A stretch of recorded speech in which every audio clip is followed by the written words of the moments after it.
हमें थोड़ा विक्टिम के पॉइंट ऑफ व्यू से समझाइए कि लव जिहाद के केसेस में एक फिलोसॉफिकल पॉइंट ऑफ व्यू भी आता है, जैसे कि जो लव जिहाद प्रोपेगेट कर रहा है उसके लिए तो वो जस्टिफाइड है, बिकॉज उसके धर्म के परंपरागत वो चलता आ रहा है।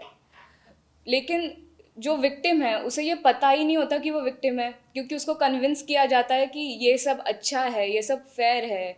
ये इनफैक्ट उसे ये इस बात का रियलाइजेशन किया जाता है that you have your freedom to choose, मतलब तुम रिलीजन के बंधनों में बंधी हुई हो एंड ऑल दैट। तो इसका जो फिलोसॉफिकल पॉइंट ऑफ व्यू है, लड़कियां या फिर जो भी कोई विक्टिम है वो कई बार समझ नहीं पाती कि उनके साथ अन्याय हो रहा है।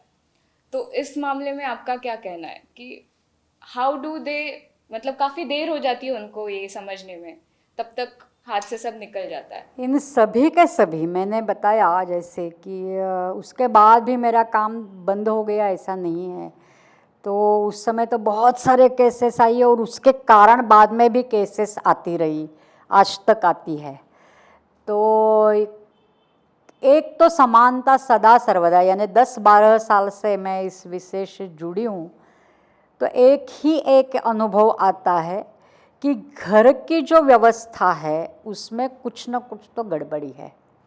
एक भी केस ऐसे नहीं मिले मुझे कि जिसमें माँ बाप, घर का वातावरण, ये पैसे ये अपना मामला है, अपना विषय है, लेकिन कुछ न कुछ ऐसी कमियां होती है या ऐसा कुछ गड़बड़ भरा रहता है कि जिसके कारण बच्चों की परवरिश जिस अच्छे वातावरण में होनी चाहिए वैसी नहीं होती है।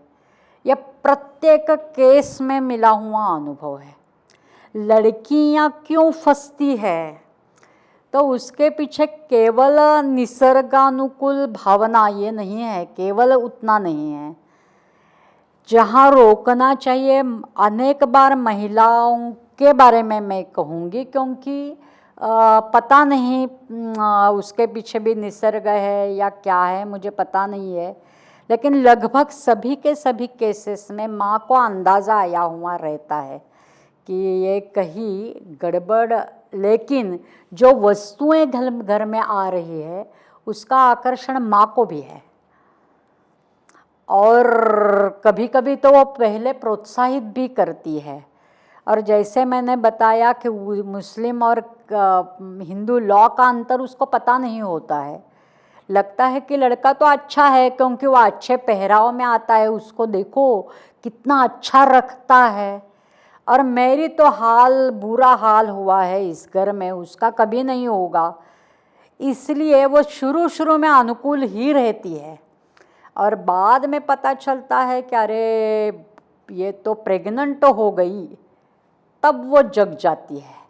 विवाह से पहले ही प्रेग्नेंट होना, ये इस विषय में बहुत सारे मामलों में दिखाई देता है, क्योंकि उसके बाद उसके साथ शादी होनी ही चाहिए स्थिति में वो लड़की आती है, लड़की के घर वाले भी आ जाते हैं। और कई बार ऐसा होता है कि लड़की की माँ को पता है लेकिन वो बाद में ऐसे कहती है, वो और उसका नसीब, जब टोकना चाहिए तब टोकते नहीं है। ये भी लगभग सभी केस की समस्या है।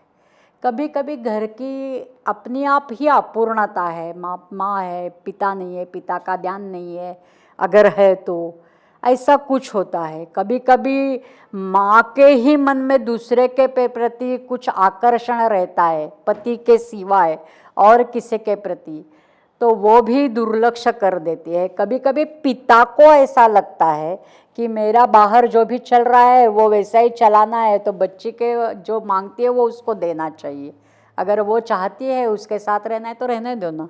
ये सब जागरूक तभी होते हैं जब वो प्रेग्नेंट रह जाती है या घर से भाग जाती है। ये बड़ा जटिल विषय है एक तरह से।